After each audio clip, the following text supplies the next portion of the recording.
In the Grand Duchy of Rubitopia, word has come that the master inventor has died.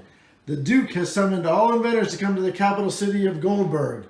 Whoever can build the most inspiring invention, the craziest contraption, the most magnificent marvel shall be named the new master inventor.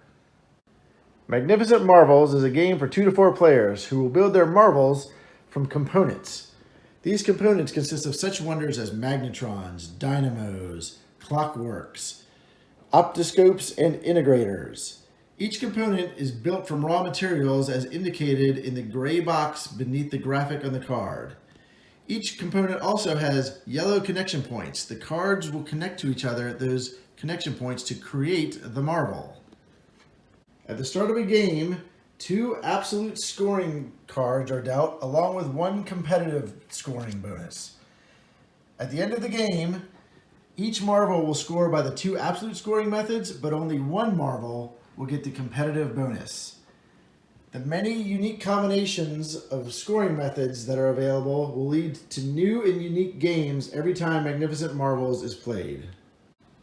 At the start of the contest, the Duke has provided each aspiring inventor 2 things: a marvel foundation from which to grow their marvel, and a converter, which can be used to convert one specific type of raw material into its equivalent refined material. On a player's turn, they can take 2 actions with an option to buy a 3rd action. There are 6 different actions players can choose from. One action is to go to the drafting house and reserve a component into your hand.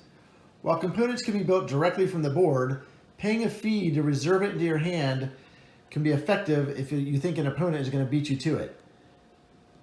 Players can also pay to sweep cards from the drafting house and replace them with new cards if they don't see what they're looking for.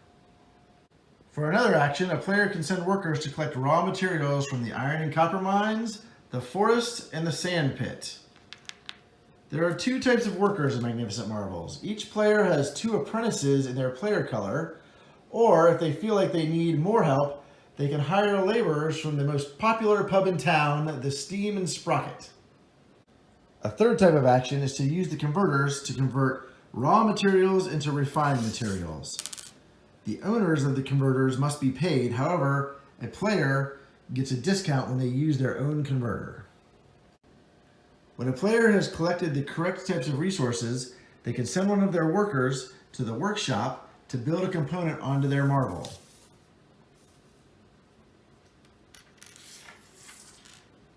A marvel is more than decorative. Oh no, it can actually be used during the game. It can be kicked off by placing a worker on the marvel, which will generate resources. However, this can result in a cascading effect across the whole marvel as it generates more and more resources. We'll examine this more in depth in a moment.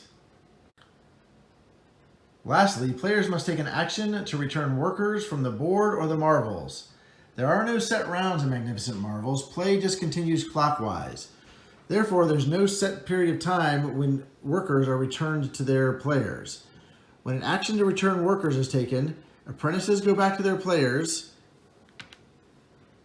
and laborers go back to the Steam and Sprocket.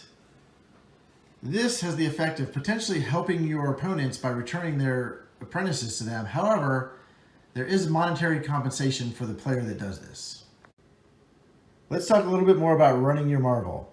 To kick it off, you need to place a worker on an empty component. That will generate resources on the active connection points. Those resources can be moved across their connection if appropriate and power the next component, which will then also generate its resources. That can continue in a chain reaction fashion, creating many resources across your marvel. Game end is triggered when a player builds their 8th component onto their marvel. Players then tally up their scores using the values on their components and the scoring methods that were dealt at the beginning of the game. The player with the most points is named the Master Inventor.